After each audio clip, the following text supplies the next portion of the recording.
Halo, assalamualaikum warahmatullahi wabarakatuh. Jumpa lagi sama saya Dharma Ridik hari ini. Salam murai batu mania Indonesia, pahami karakter, berani otak settingan. Oke, sahabat kicau mania murai batu.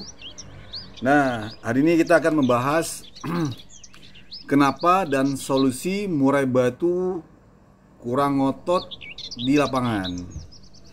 Nah, jadi ngotot di sini dimaksud itulah kurang greget lah, kurang nekan, kurang vektor. Nah, istilah bahasa aja lah tuh lah.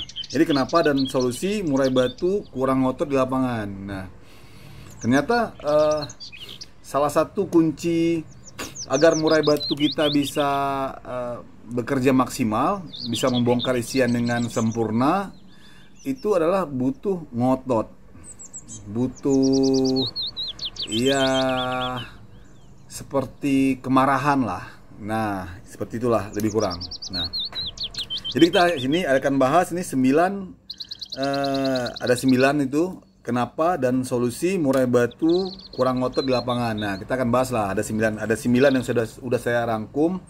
Walaupun itu banyak dijelasin sama sahabat kicau mania murai batu tentang kenapa murai batu kurang ngotot di lapangan. Nah, tapi di sini saya mungkin sedikit agak berbeda lah. Nah, jadi sahabat kicau mania murai batu bisa melihat kira-kira yang mana yang cocok sama murai batunya dari 9 yang saya jabarkan ini. Nah, oke sahabat kicau mania murai batu.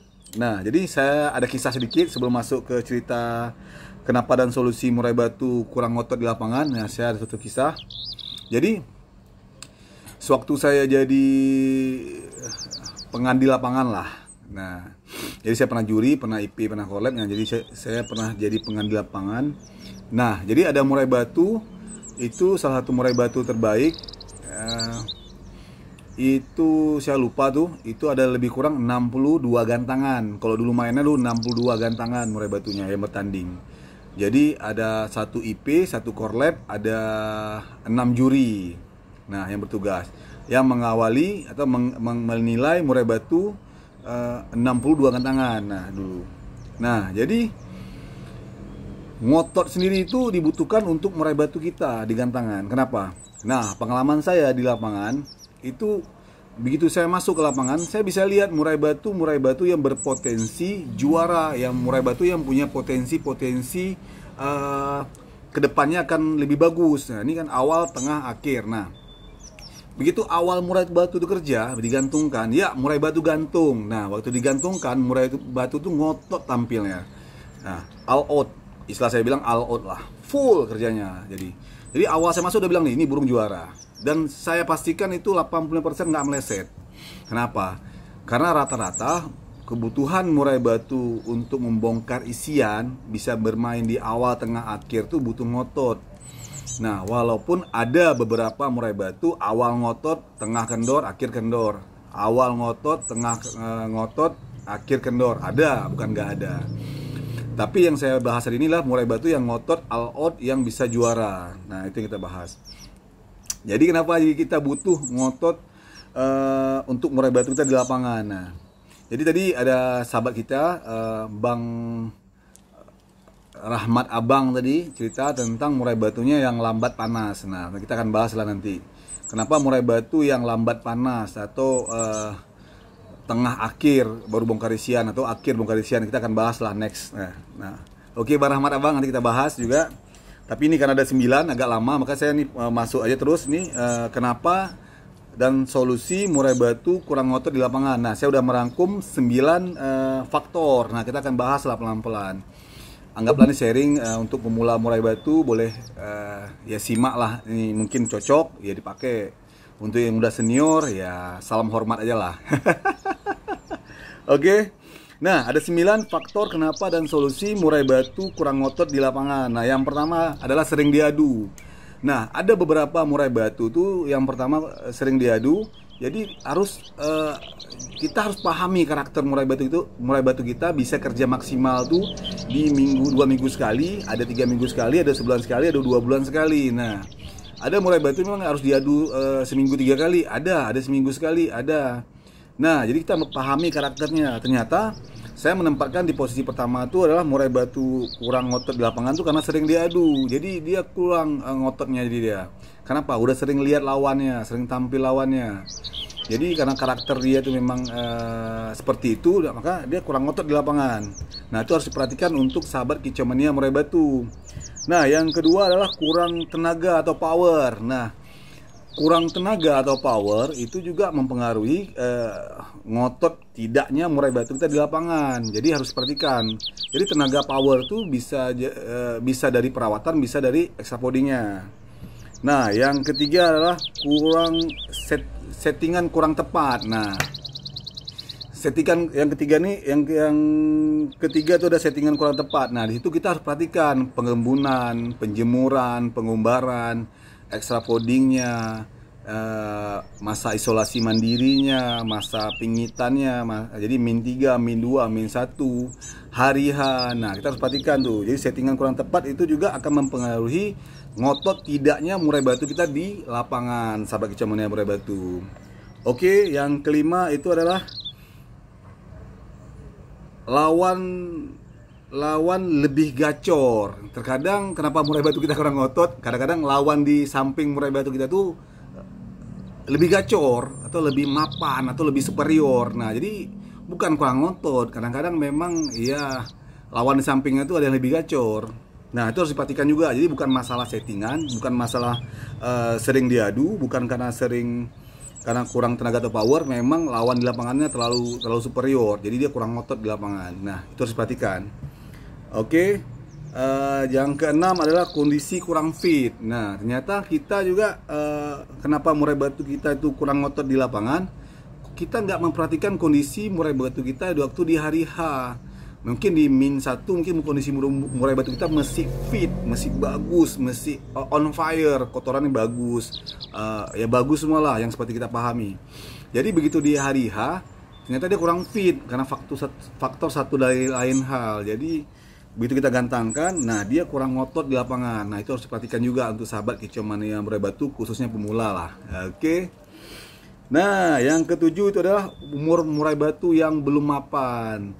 Nah, itu akan mempengaruhi murai batu kita ngotot atau tidak di lapangan.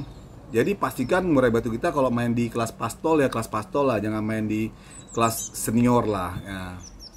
Terus kalau memang ada burung-burung murai batu yang mapan, yang kita ketahui itu memang superior, mending kita mundur aja, jangan main. Nah, kita harus tahu diri kan, harus mawas diri. Ini burung superior, misalnya jumpa nanti ada seperti Jupiter, Superman, Semar Sakti. Nah, kita yang pemulanya gandeng pas di samping dia, ya selesai masalah kita nanti. Bukan burung murai batu kita kurang ngotot, bukan karena faktor settingan sering diadu dan lain sebagainya. Nah, karena umur murai batu kita belum mapan. Burung murai batu yang tadi yang saya sebutkan tadi itu kayak Jupiter, Superman, Semar Sakti mungkin udah mapan, digandeng sama dia misalkan. Nah, kelar hidup kita ya, bukan kurang ngotot karena lain gitu. Nah, itu contohnya aja. Nah, yang ke-8 adalah salah perlakuan di lapangan. Nah, jadi itu yang banyak kejadian kenapa dan solusi murai batu kurang ngotot di lapangan, ternyata salah perlakuan di lapangan tuh banyak kali terjadi di dalam dunia murai batu. Makanya murai batu yang juara itu aja orangnya. Apa nggak ada lain murai batu ya? Kita matahari sama, minumnya air aqua, jangkriknya bagus sama, settingan jangkriknya sama, pakan jangkriknya sama. Semuanya sama, tapi kenapa hasilnya beda? Ternyata kadang-kadang perlakuan di settingan di lapangan itu menentukan burung murai batu kita ngotot atau tidak ngotot di lapangan. Nah, itu harus perhatikan juga sahabat kicau mania murai batu, khususnya pemula. Oke. Nah, yang ke-9, faktor eksternal dan internal. Nah, di sini yang harus kita bahas sedikit, banyak lah. Jadi faktor eksternal dan internal artinya apa? Kenapa murai batu kita nggak mau ngotot di lapangan? Karena ada faktor eksternal. Faktor eksternal itu faktor dua lapangan. Burung kita tidak terbiasa dengan keadaan yang hiruk-hiruk, dengan keadaan yang orangnya rame gitu, orangnya penuh gitu, yang orangnya banyak yang melambaikan tangan, yang suwi-suwitan, ya kan? Nah, terkadang itu faktor eksternal mempengaruhi murai batu kita nggak ngotot di lapangan. Nah, solusinya adalah biasakan murai batu kita dibawa di lapangan atau di tempat keramaian. Nah, agar mentalnya juga bagus kan. Jadi dia mau ngotot di lapangan. Nah, faktor internal itu adalah faktor tekanan-tekanan dari murai batu lainnya, faktor juri yang berlalu lalang, ya kan? Faktor eksternal dari internal lain, misalnya dari kondisi terpal. Nah, biasakan murai batu kita dengan kondisi lapangan lomba. Oke, sahabat Kicau Mania murai batu, itu ada 9 saya rangkum kenapa dan solusi murai batu kurang ngotot di lapangan. Oke. Semoga bermanfaat. Kalau ada yang kurang jelas silahkan ketik-ketik di kolom komentar. Kita akan saling sharing lagi. Untuk murai batu yang kurang ngotot, yang pasti biasanya itu memang perlu perlakuan di poin yang ketiga mungkin. Yang pertama tadi ada sering diadu, yang kedua kurang tenaga atau power, yang ketiga itu settingan yang kurang tepat. Itu mandi, jemur, umbar, extra foldingnya, mandinya, terus masa min 3, min 2, min 1 hari harus perhatikan. Nah, yang keempat adalah materi yang kurang mapan. Yang kelima adalah ketemu lawan yang lebih gacor atau mapan. Yang keenam adalah kondisi kurang fit. Yang ketujuh umur belum mapan.